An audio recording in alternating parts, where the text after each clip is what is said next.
What's up guys, Burden here from AddictGaming.com, and today I'm going to take you through path number 3 of Sorrow's Embrace, and the main purpose of path number 3 is to take out the military of the Dredge. Now, I kind of like this run. It is actually kind of short as long as you have a good group.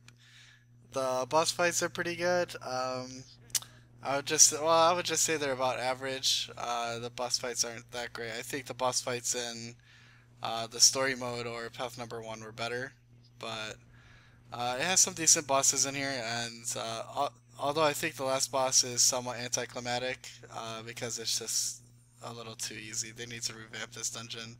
Hopefully they do some revamping like they did in AC, because they made AC a little bit harder.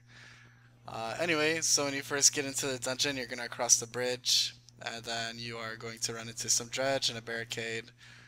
Just make easy work of them. Don't make the mistake I did. This is my first time in here. You're supposed to go down the ramp, not up the ramp, and I did not know that. So I went up the ramp and ended up pulling these three guys, and they went down the ramp and ended up pulling more guys. So by the end we made it through, but it took us quite a long time and quite a few downed people. You can see the explosions everywhere.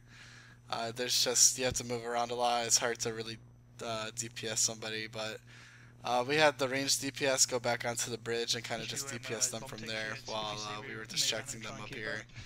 But yeah, if you're in here, make sure you go down the ramp, don't go up the ramp.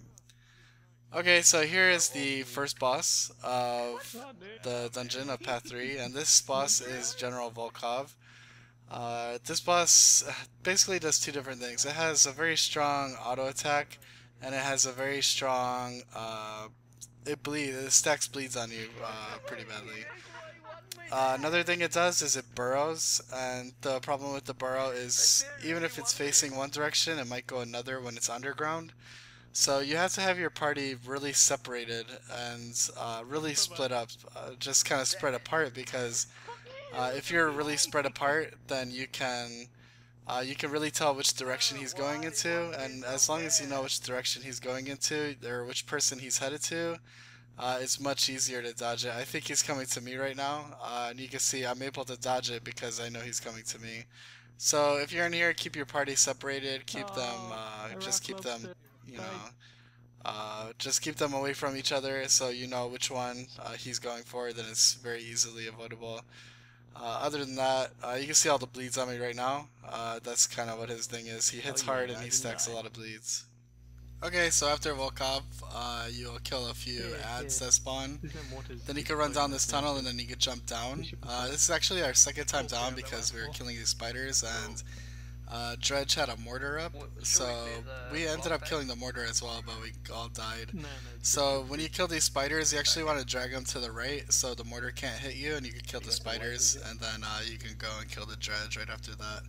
So now that the mortar's down and we don't have the spiders, we could just come in and kill these guys real quick. Immune to blind dazes causes bleed and vulnerability. That's brilliant.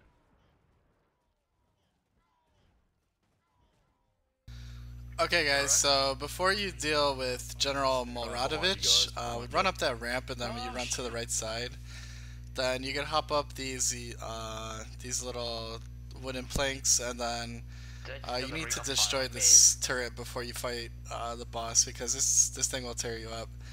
So you can see the little rings of fire. That's part of the boss fight, but let's just take that turret out.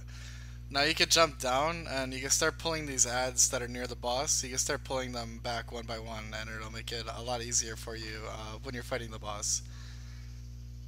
Now the boss itself he's really easy actually. He's pretty weak. Pretty much the only thing he really does is the ring of fire. That most classes can just kind of regen through, and if you touch someone on your, if you touch like one of your allies with it, they'll get it as well.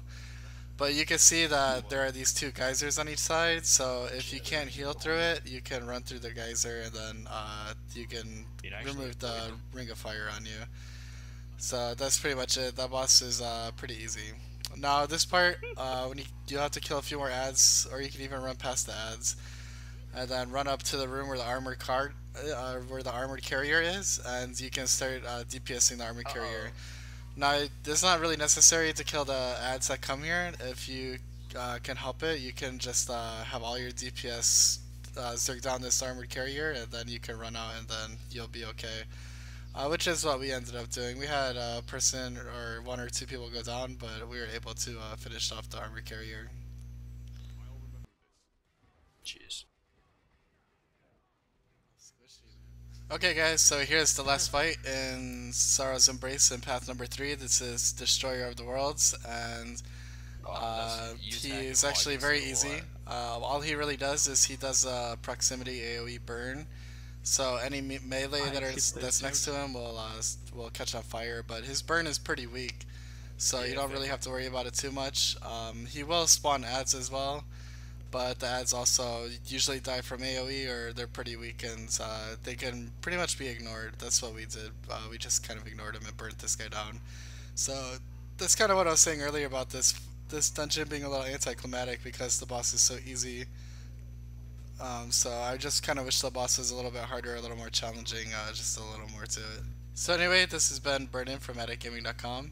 Make sure you subscribe for more of our Guild Wars 2 content, and make sure you like and share and favorite. That really helps out. And if you have any questions or comments, make sure you leave one below. Thanks, guys.